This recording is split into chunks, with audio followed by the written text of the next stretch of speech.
अपने सुन रहल छी अनामिका मैथिली के प्रस्तुति सुंदर सन मैथिली भक्ति गीत माँ आंचर के छाया दिया। एहने आर सुंदर सुंदर प्रस्तुति सुनै के लेल हमर ई चैनल के सब्सक्राइब करी आ घंटी के बटन के अवश्य दबावी।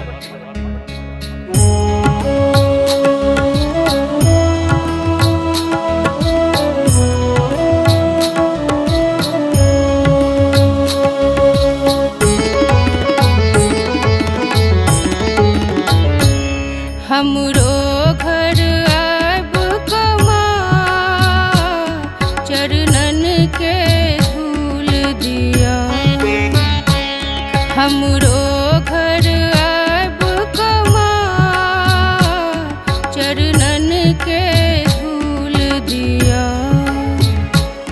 छी जग सो निरसल हम, छी जग सो निरसल हम, आंचर के छाया दिया।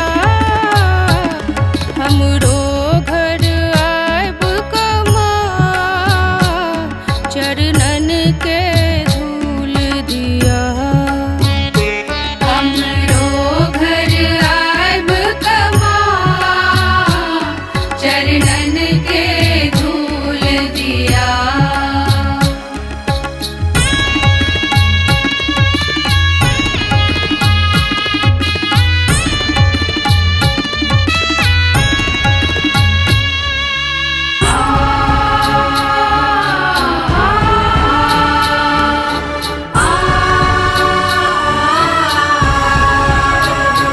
जीवन दुख दर्द भरल, जाको ककरा कहबै।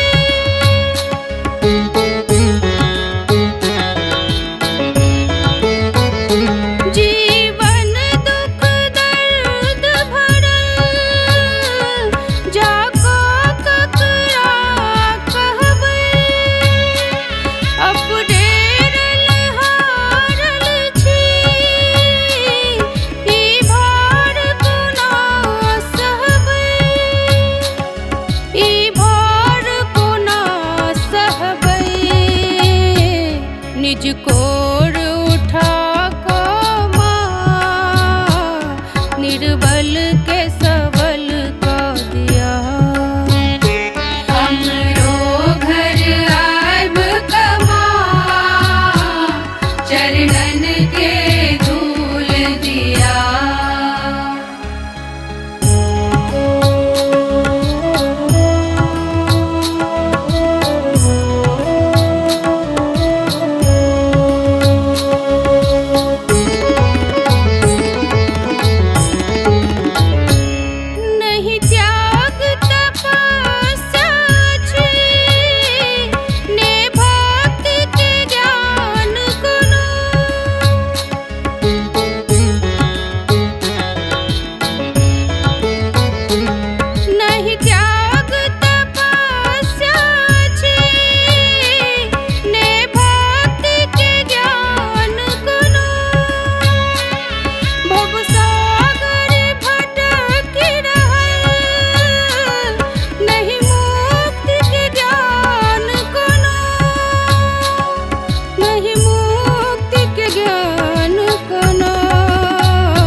दिया।